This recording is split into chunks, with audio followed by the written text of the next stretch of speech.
Hey there, welcome back to the College Basketball Bracket Science Podcast, your encyclopedia for the college hoops season. Happy Veterans Day. It is November 11th, about 10:45 Eastern Time right now, thanks to all the veterans out there. The first weekend of college basketball has officially concluded. It was one of the more entertaining first weeks that I can remember in a long time. In today's show, we're going to talk about all of the key results from the weekend, including that blue blood matchup between Kansas and North Carolina. We'll give our reaction. Auburn and Houston, and of course Arkansas and Baylor as well. The heart of our show today will be our new rankings, which we are about to release on our social media pages.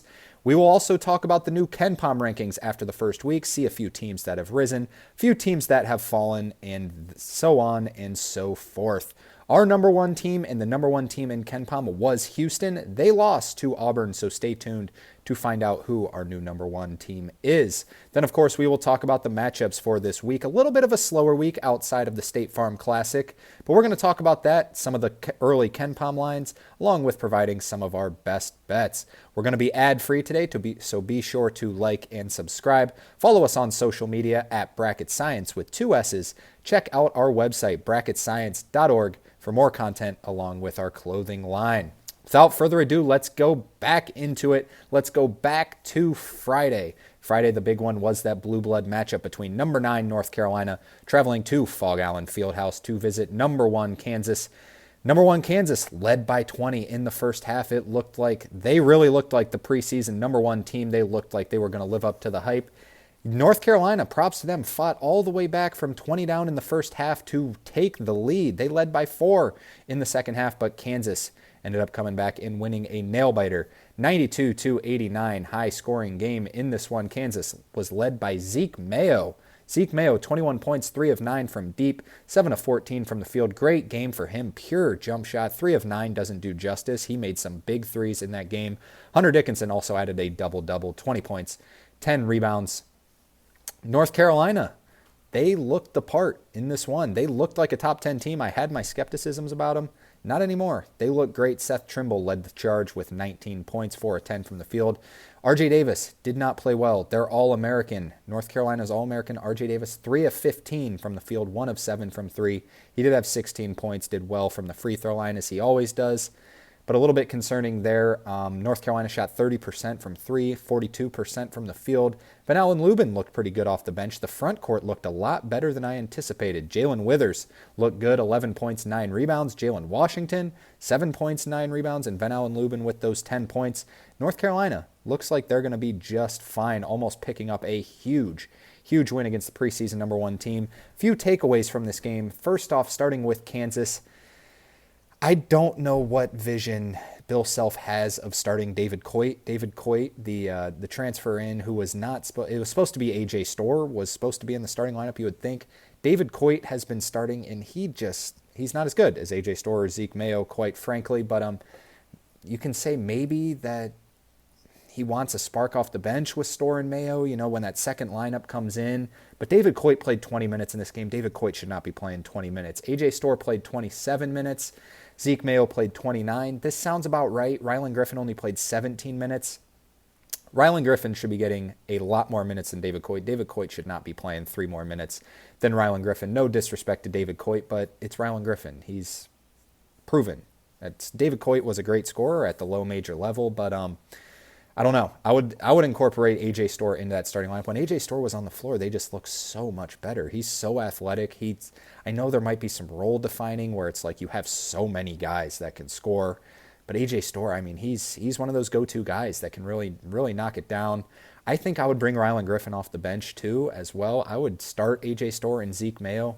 If you start AJ Storr, Zeke Mayo, DeJuan Harris, Hunter Dickinson, and KJ Adams, that is elite. That starting 5 is incredible. And then you bring Rylan Griffin off the bench who can light it up from deep. Man, Flory Badunga also looked good in this game. 8 points, 8 rebounds in just 11 minutes for the freshman. Get him in there. You got 8 deep. I don't know. Maybe there's some role defining. Maybe Bill Self will figure this out. Bill Self obviously knows a lot more about his team than I do. Takeaways from North Carolina, they are going to be just fine. The biggest thing that I saw that was unexpected, Cade Tyson played 1 minute. 1 minute, 0 points, shot 1 time, 0 for 1. Played 1 minute. He is not going to be a factor on this team, it seems.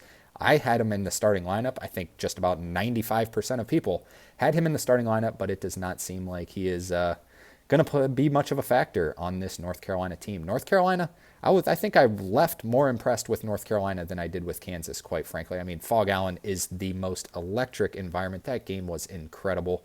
It was so loud, I couldn't help just stare in awe.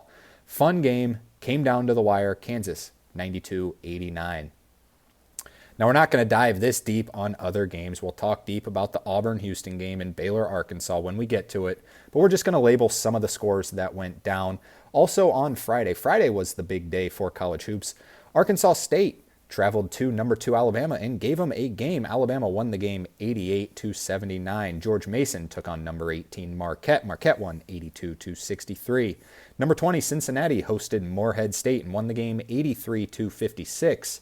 The second best game of the night was New Mexico taking on number 22 UCLA. This was a neutral site game. New Mexico got the better of them, 72-64. Richard Pitino squad looking good. Mick Cronin squad, a little bit of issues on the offensive end again. Grambling went to number 24 Ole Miss and was leading most of the game. Ole Miss snuck away with the victory, 66-64. Concerning, very, very concerning. Grambling made the NCAA tournament last year. Was one of the play-in games. It's just kind of what you expect from that kind of conference. But Arizona State took on Santa Clara. Santa Clara was favored by 4.5 in this game, but Arizona State, Bobby Hurley's squad, won the game 81-74. Bradley, the favorite in the Missouri Valley, took on Washington State, and Washington State, not led by Kyle Smith anymore, won this game by 17, 91-74, blowout fashion. Good for Washington State, off to a good start. Most surprising one of the day, Austin Peay traveled to Butler, at Butler, and won 68-66. Thad Matta's squad, tough early season loss. They were picked as a sleeper in the Big East by a lot of people. Not after this. That's an ugly one. VCU took on Boston College, dominated them, 80-55. VCU is legit this year. They are really good, a lot better than last year, and last year's team was pretty solid as well. Another surprising upset for that night, Central Connecticut State traveled to St. Joe's. St. Joe's got beat, 73-67. St. Joe's, a lot of hype in the A-10 this year, losing a bye game. Central Connecticut State, 73-67. And Chris Mack's squad, Charleston, took down USF 86-71. Chris Mack off to an undefeated start. Good stuff there. All right, now let's move on to November 9th. Pull up the graphic here for you watching on YouTube. The big one of the night, number 11 Auburn taking on number 4 Houston in Houston, not at the University of Houston though. Auburn won the game 74-69. This felt like an Elite Eight Final Four game. It was electric. The entire game just back and forth. It felt like two teams that are just really good at basketball. I give all the credit in the world to Auburn in this one. Auburn, there's been a lot of speculation about Auburn over the past couple weeks, mainly regarding Ja'Kai Howard. The video went viral on all social medias of Ja'Kai Howard from Auburn basically just like pouting on the court when his teammates were knocking down threes like left and right. Auburn put on a demolition of Vermont. They beat them by it was by 50, and it wasn't even that close. Like they were up by 60 at one point. It was ridiculous, and Ja'Kai Howard's in the corner pouting because he didn't get his touches. And some people have been defending him on social media, and I have no idea how you can possibly come up with the conclusion to defend him in that situation. It was ugly. And then he got more headlines when on their initial flight to Houston, he got in a fight on the plane, and it just caused a whole thing. They had to change the flight path, go back, and just a whole just mess of a thing at Auburn. So at this point, the line for Houston is just going up. It started at 2.5. It's up to 5.5 at this point. And yeah, I bought in. I'm like, yeah, it's got to be Houston, right? There's too many problems. Props to Bruce Pearl and Auburn. They go down there and beat Houston. It was incredible. Tahad Pettiford, the freshman off the bench, had himself a night. 21 points, 7 of 12 from the field, 5 of 8 from 3. Just really led that charge in the game. Jonai Broom, also great as usual. 20 points, 9 rebounds, 10 of 15 from the field. Only missed 1 2-pointer, was 0 of 4 from 3, but still crazy efficient as he always is. Houston didn't shoot particularly well, 41% from the field. They're kind of lacking just that, as I know it's been passed through the headlines like crazy, just lacking that Jamal Shed replacement. Milos Uzan he's looked fine, but it's that Moneyball thing where everyone needs to pick up a little bit to replace Jamal Shed, and they haven't quite got there yet. Javier Francis barely played in this game. They've kind of been relying on Joseph Tugler, Tugler came in, he's been well. He's got like a 7'6" wingspan, 10 points, 7 rebounds, so it seems he's going to play the bigger part than Javier Francis. They're both good. They're both going to play, but we'll see. They got double-digit points from Juwan Roberts, Milos Uzan, Emmanuel Sharp, LJ Cryer. LJ Cryer was 5 of 14 from the field. If he's going to be the star, he's got to be a little bit better. And obviously Joseph Tugler, who we talked about, with 10 points, 7 rebounds. So this Houston team, I had them as number 1, and they are great. They're a top 10 team at worst. But I left away just crazy impressed with Auburn to rebound off this just headline crazy and come back and win. I mean, it was fantastic in Houston. Props to Auburn. I left just mind blown from this game with the poise that Auburn has. So good on them. Now, the other big game of Saturday night was Baylor taking on Arkansas. This game was in Texas. It was not at Baylor, though. Number 8 Baylor took down number 16 Arkansas 72-67. Remember, Baylor got beat by almost 40 to Gonzaga earlier in the week. This was a great rebound, just kind of what you expect from Scott Drew.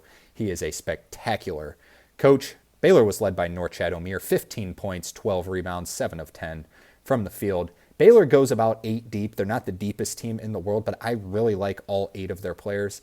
Now, Jalen Celestine came off the bench, had 3 points, 5 rebounds, 1 of 6 from the field, and he played 31 minutes. This was kind of interesting to me. But VJ Edgecombe has also just not lived up to his expectation yet. I think he's going to be great. I mean, there's signs. You saw him just put Mark Few's son on a poster. He hasn't been efficient yet. 3 of 12 from the field, 1 of 7 from 3. He did have 11 points, 8 rebounds, 5 assists. The talent is there. It's inevitable. He's going to come out and play well. At some point, he's going to pop off for a 30 ball, and everyone's going to be like, yep, we're back on the VJ Edgecombe train. But Jaden Nunn, he was the guy in this game outside of Norchad Omier. 16 points, 4 of 7 from 3.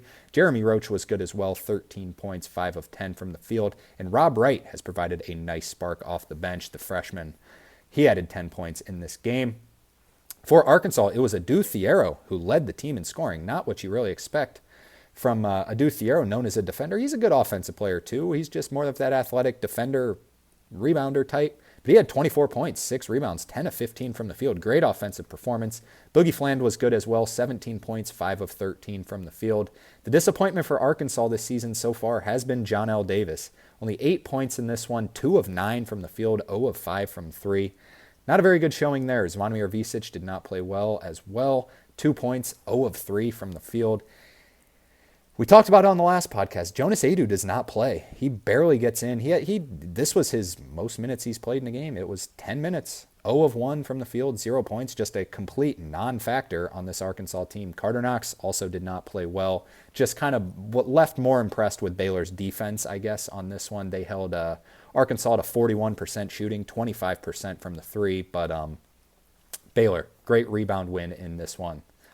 All right, now going through these ones a little bit quicker, also on Saturday, number 12, Tennessee took on Louisville. Louisville was favored over number 12, Tennessee. Had someone in the comments section on Instagram being like, there's absolutely no way Louisville's favored in this game. And I'm like, I have no clue as well. Like, there was no reason for them to be favored. I mean, I know Tennessee's down Dalton Connect and Louisville's got some hype. They were just not near as good as Tennessee. Tennessee blew them out, 77-55. That Tennessee defense is just, I mean, it's appalling. I moved Tennessee up a ton. Now, I was lower on Tennessee than a lot of people. I think I had them about the 20 spot. They are going to move up quite a bit. Their defense is just, I mean, I don't know. That was a mistake on me. Their defense is always so good. I should have expected it. I was a little worried about on offense. I still am a little bit worried. Chaz Lanier's look good. Zakai Ziegler's look good.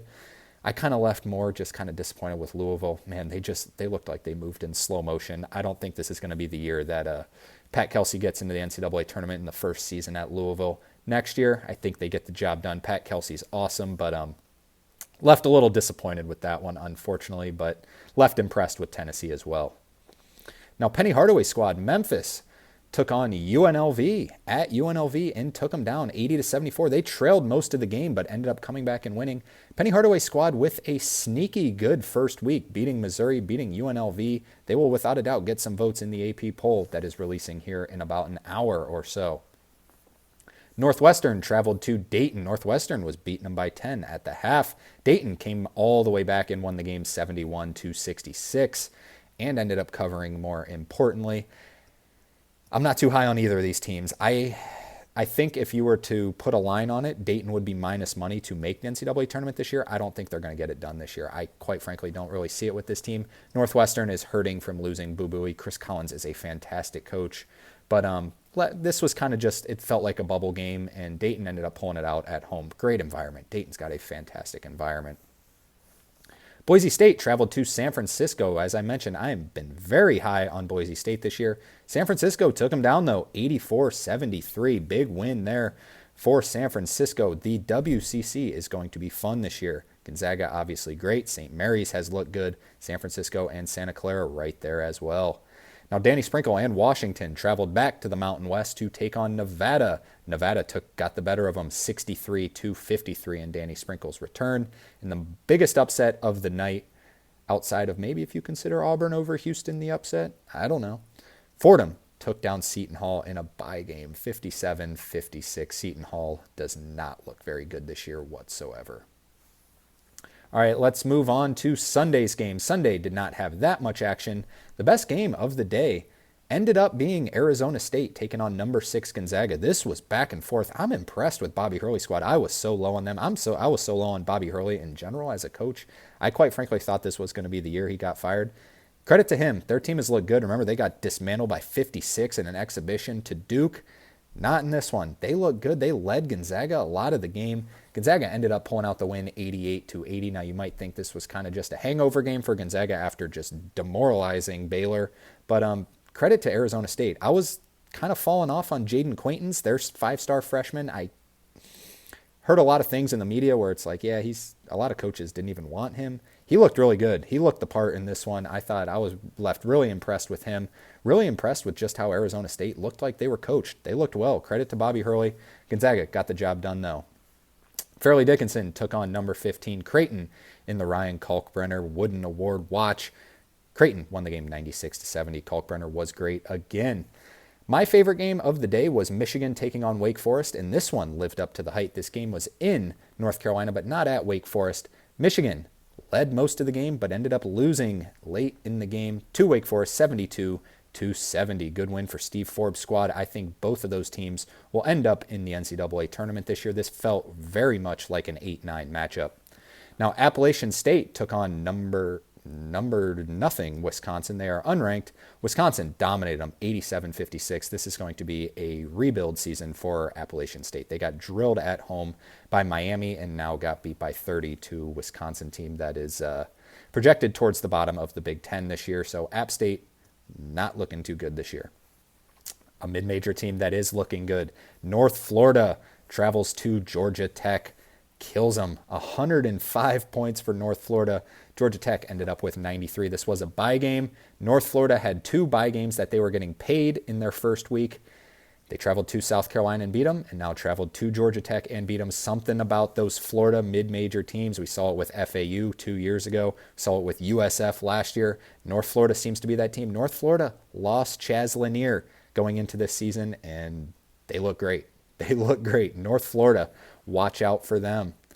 Now, out of the Big West, UC Irvine took on Northern Iowa. UC Irvine, I talked high on Northern Iowa the last podcast. They looked good the first couple games. UC Irvine just dismantled them 80-60 in domination.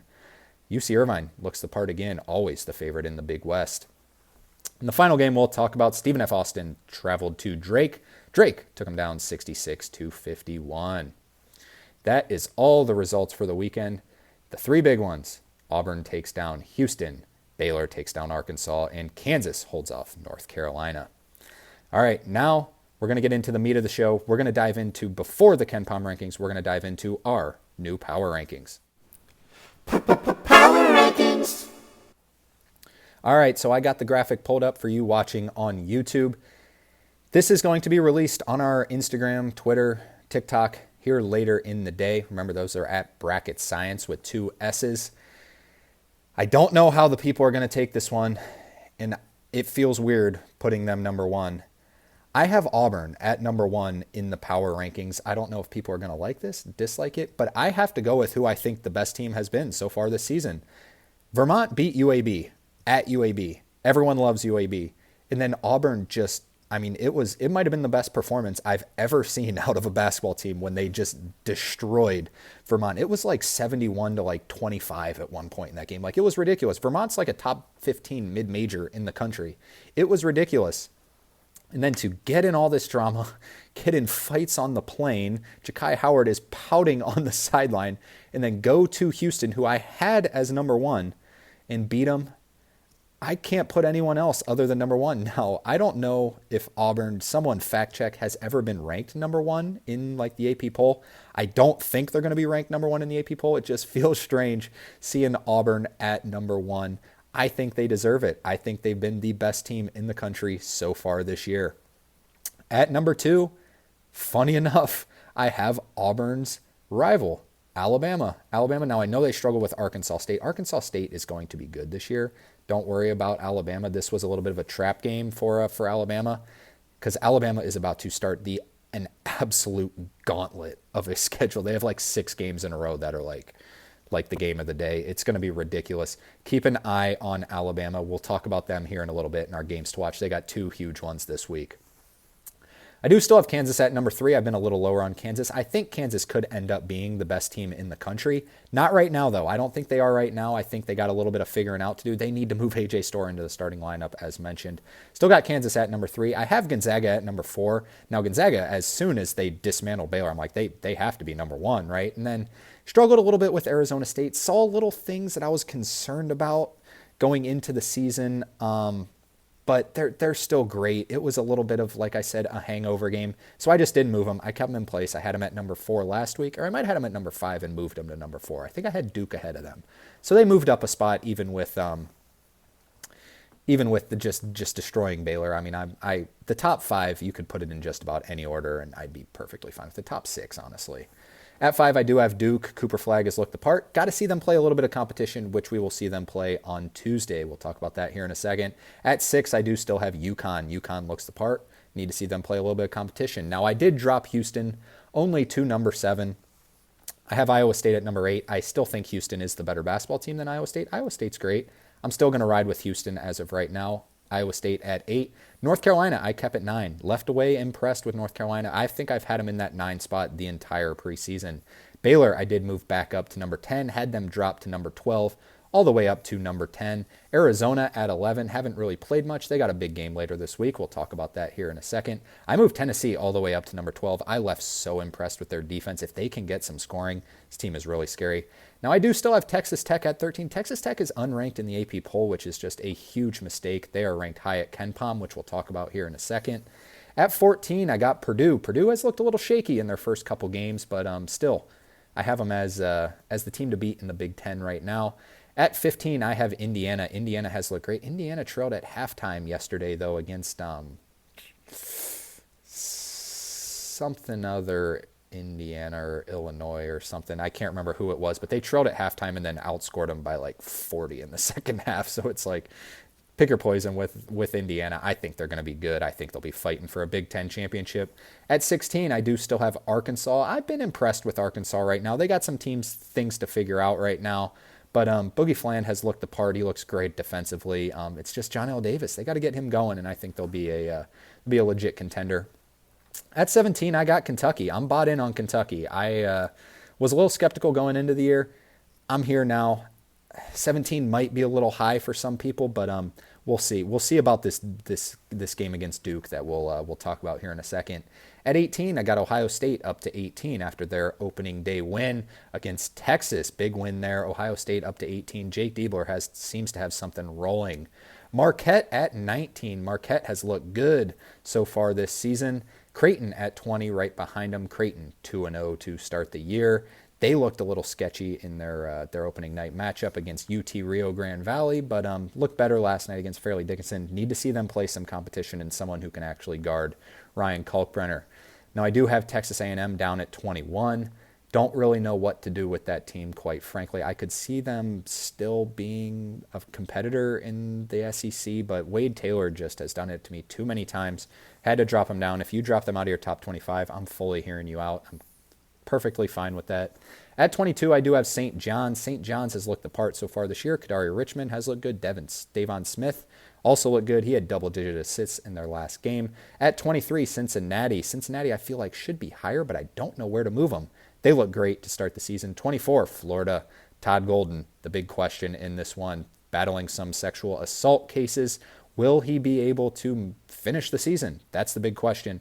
Now, they did release a statement saying that that Todd Golden will be coaching the game. They actually play today on Monday against Grambling, who gave Ole Miss a game, as we mentioned. So something to note there. How will the team react to it? That's got to be a just tough situation for that program. At 25, I still have Texas. Don't really know what to do with them. Texas and Texas A&M. I like their roster. Not the biggest fan of Rodney Terry, as most people are. I don't think he's really the guy for such a big brand such as Texas, but still keeping him in that 25 spot. Xavier at 26. Xavier has looked a little bit iffy to start the season. Maybe just need to gel a little bit. At 27, I have Oregon, led by Jackson Shellstad. They look pretty good to start the year. 28, I did move Michigan State into our top 30 for the first time. Michigan State has a huge one tomorrow night, which we'll talk about here in a second. At 29, also in the Big Ten, Illinois. I'm a little bit lower on Illinois than most people. I've seen Illinois up in the teens for some people. I don't know. They're young. They're very young. I understand they've looked good in their first couple games. I need to see them play some sort of competition, though, before really moving them up. Then at 30, I got New Mexico entering the rankings out of the Mountain West. After that win over UCLA, I've been high on UCLA. I think I had them in the 19-ish range for a while. New Mexico, you beat them, you get to move in. Also considered UCLA, as mentioned, had to put New Mexico against UCLA. Beat them on a neutral site. Rutgers, I like this Rutgers team. I want to rank them so bad for those Rutgers fans out there. They've looked really good. I need to see them play some competition. I think where it's really, like right now, their defense looks incredibly elite, as it usually is. It looks incredibly elite right now. I need to see it look incredibly elite against a team that can actually make shots. So I'm waiting on Rutgers a little bit, but I'm still here. I think they're a tournament team. And then Ole Miss, I had to drop out of the rankings after that game against Grambling. Real concerns there. Wake Forest, I still have right here, which I know it might seem a little bit low. A lot of people will have ranked Wake Forest.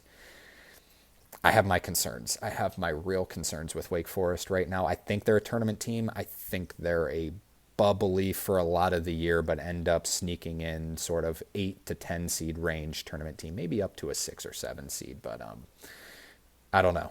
I'm in on Steve Forbes' squad, but got to see a little bit more. Boise State also had to drop out, unfortunately, after that loss to San Francisco, who is also on this list right now. Now, this game was at San Francisco, so be it as it may, but both of those teams still on the strongly considered. Michigan also on here. Michigan put up a good fight at Wake Forest. Michigan is lacking one guard that is an absolute stud. Roddy Gale is supposed to be that guy, and Roddy Gale's good, but he's not a superstar. Like Michigan, that big brand, they need that one guy. Danny Wolf is really good, but as a big man, they need that one guard that is a stud. Also have VCU and Grand Canyon on here. Any of these teams could realistically be ranked on here. Outside of Michigan, I don't see any way that Michigan should be ranked in the top 30 just based on their resume. But I'm a little higher on Michigan than most people. I see some things with their roster that I think might end up working out in the long run. Dusty May seems to have things under control. They just need one guard to really step up. Will it be Roddy Gale? We'll see. Those are our rankings as of right now. Moving on to the KenPom rankings. Now, these are the KenPom rankings that have been released. They update after every day. Auburn is number 1 at KenPom right now. No surprise. That Auburn-Houston game was a battle of number 1 and 2. Houston was 1, Auburn was 2. Now they have flip-flopped. Since Auburn won, Auburn is 1, Houston is 2. Duke at 3, Gonzaga at 4, UConn at 5, Alabama down at 6, Arizona at 7, Kansas way down at 8, Tennessee at 9, Iowa State at 10, Purdue at 11, Texas Tech at 12, Cincinnati way up at 13, Marquette at 14, St. John's at 15, North Carolina way down at 16. Interesting there. A&M still at 17, even after a loss to UCF. Creighton is at 18, Illinois way up at 19. KenPom disagrees with me on Illinois, and Mississippi State, the most surprising one, way up at 20. Ohio State at 21, Oregon at 22, Florida at 23, Baylor way down at 24. Now that is a result of that blowout against Gonzaga. Pitt having a sneaky good start to the season. Watch out for Pitt this year. I think they're going to be in the NCAA tournament. They're at 25, Clemson up at 26, Texas at 27, Dayton at 28, Michigan 29, Kentucky at 30, Maryland at 31, BYU at 32, Michigan State at 33, UCLA at 34, and Arkansas way down there at 35. Those are our rankings and the KenPom rankings. Now, let's dive into our games to the watch for the week. Games to watch. All right, as mentioned, a little bit of a slower week this week. On Monday, the big game to watch, McNeese taking on number 2 Alabama. Alabama is favored by 20.5 in this game. Seems like a big number. Will they have a recovery game after that tight one against Arkansas State? We will see. This game is at 7 o'clock on the SEC Network. Now, Grambling also takes on number 21 Florida tonight. Keep in mind what's going on with that Todd Golden situation, so we'll see in that one. And Yale also travels to number 14 Purdue. Didn't throw them on the graphic because they're okay games, but bigger fan of the Will Wade traveling to Alabama sort of thing. Now on Tuesday, this is the night we want to see. It is the State Farm Champions Classic, as we get every year.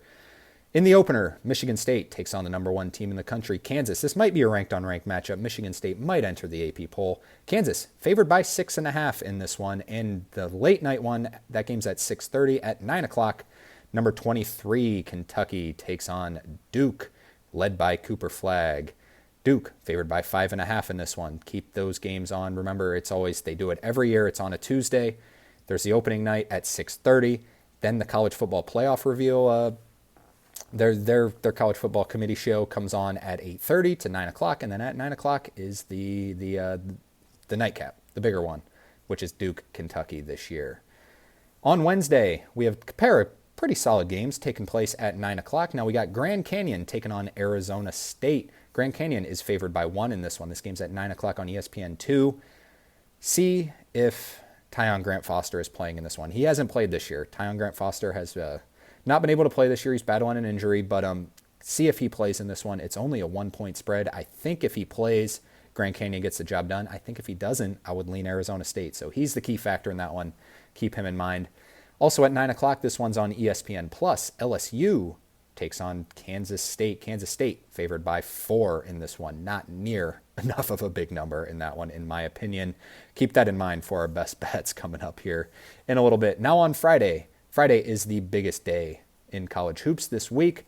Friday, we have a whole slate here. Now we have a real graphic for you to see for those watching on YouTube.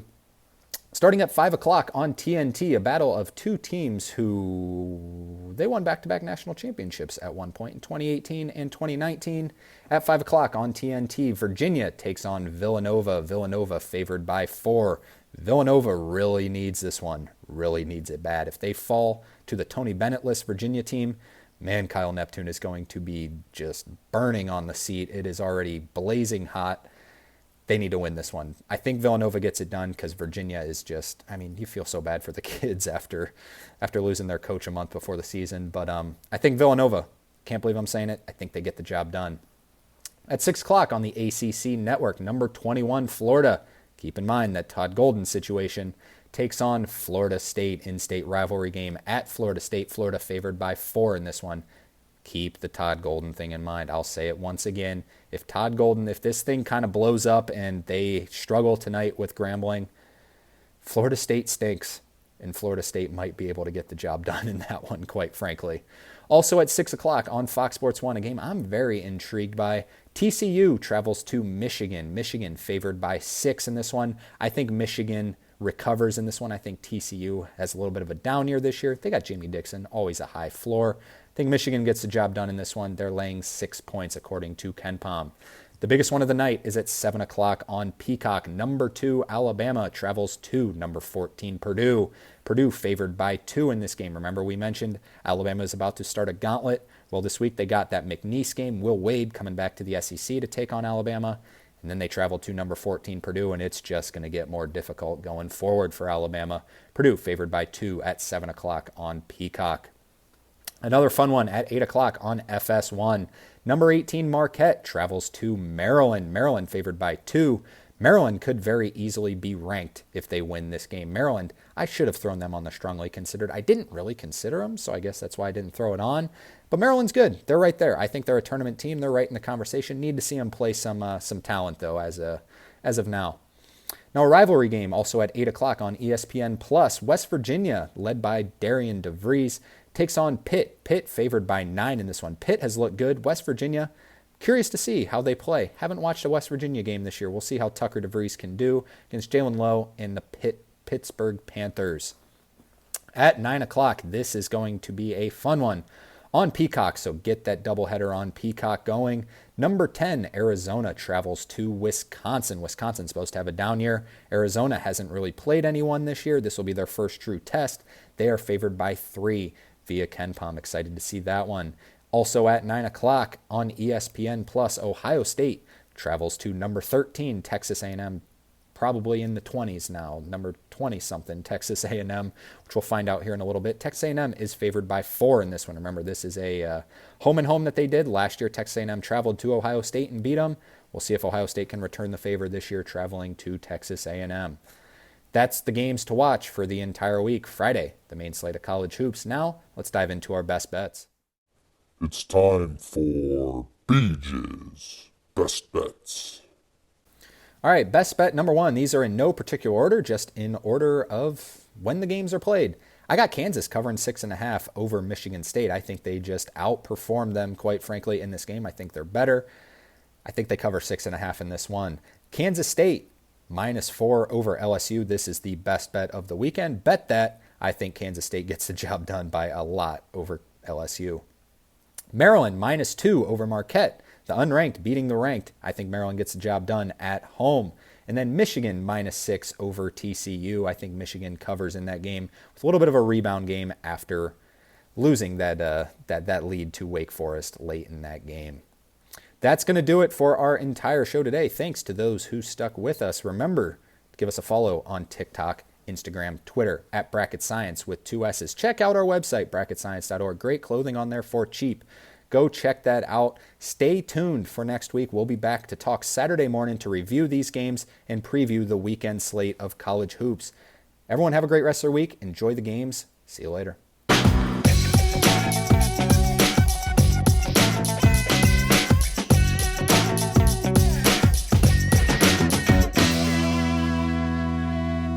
Are you looking to support your school with a nice college t-shirt that is not only stylish, but also comfortable? I have got the shirt for you. Take a look at our basic approach to a t-shirt without all the big logos, strictly getting to the point, just showing your team's name. These shirts are comfortable, they're stylish, they're basic, there's not too much going on. They come in the colors white and gray. They are a great deal right now. Go check them out on our website, bracketscience.org, link in the description.